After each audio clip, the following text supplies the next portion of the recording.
Hello friends, સ્વાગત છે તમારું રસોઈની મહેક પર। આજે હું તમારા માટે લાવી છું એક એવી રેસીપી જે ગુજરાતી રસોડાનું આગવું શાક છે અને તે છે રીંગણનો ઓળો, રીંગણનું ભરથું। આ રીંગણનો ઓળો જેનો સ્વાદ એટલો મજેદાર હોય છે કે જે કોઈ એકવાર ખાય તે તેના વખાણ કર્યા વગર રહી જ ના શકે। આજે હું તેને એટલા સરળ અને ખાસ ટિપ્સથી બનાવીને બતાવીશ કે તમે પણ તેને ઘરે આસાનીથી બનાવી શકશો।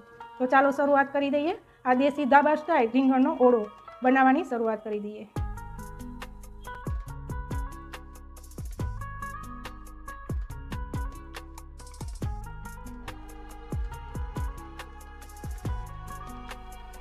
ચાલો મિત્રો, આપણે દેશી કાઠિયાવાડી ધાબા સ્ટાઇલ આપણે રીંગણનો ઓળો બનાવવાનું શરૂઆત કરીએ।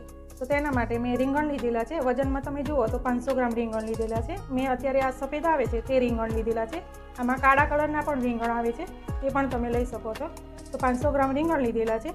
હવે લીલી ડુંગળી છે તેને ઝીણી કટ કરીને મેં લઈ લીધેલી છે અને લીલું લસણ છે તે પણ મેં કટ કરીને લઈ લીધેલું છે। 2 મીડિયમ સાઇઝના મેં ટામેટા આ રીતના કટ કરીને લીધેલા છે અને આદુ અને મરચાંની પેસ્ટ મેં કરી લીધેલી છે અને લીંબુનો રસ લઈશું અને થોડી કોથમીર લઈશું। તો ચાલો આપણે બનાવવાની શરૂઆત કરીએ। હવે રીંગણને આપણે શેકવાની શરૂઆત કરીશું અને શેકતા પહેલાં આપણે રીંગણને આ રીતના કટ લગાવી લઈશું અને રીંગણ અંદરથી સડેલું નથી તે આ રીતે આપણે જોઈ લઈશું।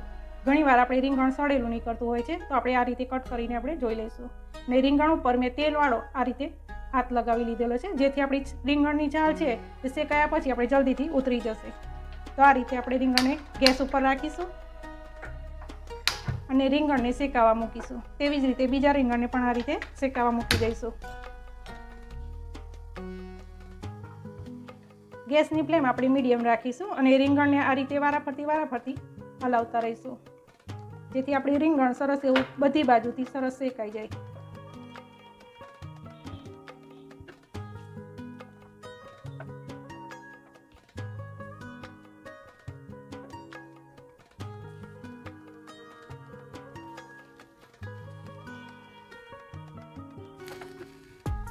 તો મિત્રો, આપણે 5 થી 7 મિનિટ લાગી છે રીંગણને શેકાવામાં અને રીંગણ આપણું સરસ એવું શેકાઈ ગયું છે। અને આ રીતે આપણે ચેક કરીએ તો તરત જ આપણું ચપ્પુ છે તે અંદર જાય છે અને કચાશ પણ નથી લાગતી।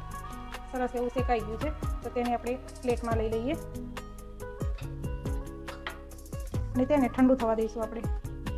હવે આ બંને રીંગણ આપણે સરસ શેકાઈને તૈયાર થઈ ગયા છે અને અત્યારે ગરમ છે તો તેને આપણે થોડી વાર માટે ઠંડા થવા દઈશું। હવે રીંગણ આપણા ઠંડા થઈ ગયા છે તો તેની ઉપરની આ બ્લેક છાલ છે તે આપણે હાથની મદદથી આ રીતે કાઢી લઈશું।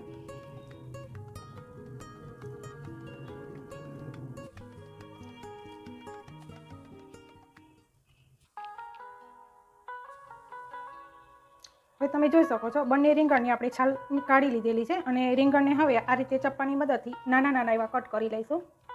એકદમ નાના કટ કરી લઈશું।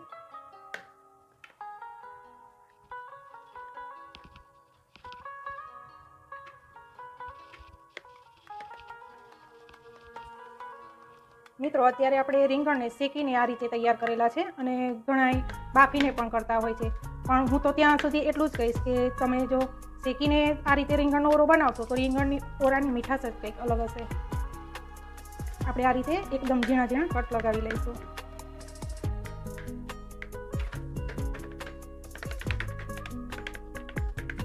તો તમે જોઈ શકો છો આપણે રીંગણને આ રીતે તૈયાર કરીને રાખી દીધું છે તો તેને આપણે સાઈડમાં રાખી દઈએ।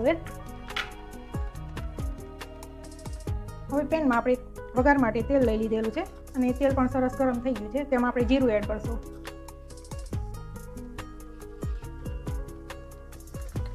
તેમાં થોડી હિંગ એડ કરશું આપણે। લીલું લસણ હતું તે આપણે એડ કરી લઈશું। લીલી ડુંગળી છે તે પણ એડ કરી લઈશું આપણે અને આદુ મરચાં છે તે પણ આપણે એડ કરી લઈશું।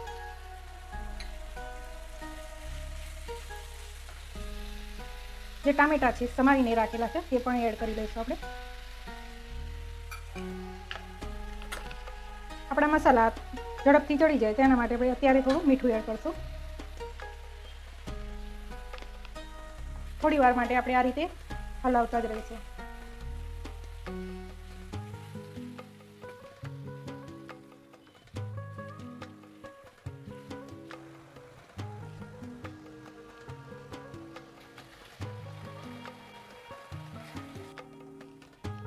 હવે તમે જોઈ શકો છો આપણે ટામેટાં, લીલી ડુંગળી, લીલું લસણ ને આદુ મરચાં સરસ એવા ચડી ગયા છે અને તેલ પણ સરસ છૂટું પડી ગયું છે. તો હવે તેમાં આપણે મસાલા કરશું. આપણે જરૂર મુજબ થોડી હળદર એડ કરશું. હળદરની જરૂર નથી પણ થોડી હળદર એડ કરી લઈશું. અને આપણે લીલું મરચું નાખેલું જ હતું, તેથી આપણે જેટલી તીખાશ જોઈએ તે પ્રમાણે આપણે લાલ મરચું એડ કરશું. અને મીઠું પણ અગાઉ આપણે એડ કરેલું જ હતું. બધું મિક્સ કરી લઈશું. જે રીંગણને આપણે આ રીતે રાખ્યા હતા તે શાકમાં આપણે એડ કરી લઈશું. બધું મિક્સ કરી લઈએ આપણે આ રીતે.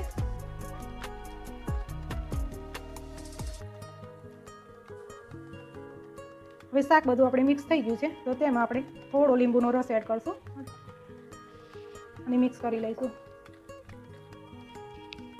અને 5 મિનિટ માટે આ રીતે આપણે થવા દઈશું.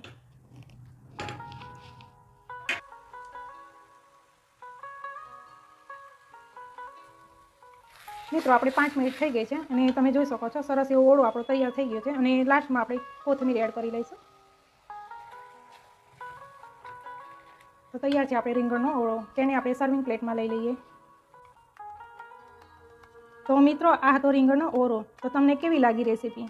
તમે જો આ રીતે આ રીંગણનો ઓળો બનાવશો તો ચોક્કસ તમારા ઘરના દરેકને ખૂબ જ ગમશે. તો તમે પણ જરૂરથી બનાવજો આ ટિપ્સથી રીંગણનો ઓળો.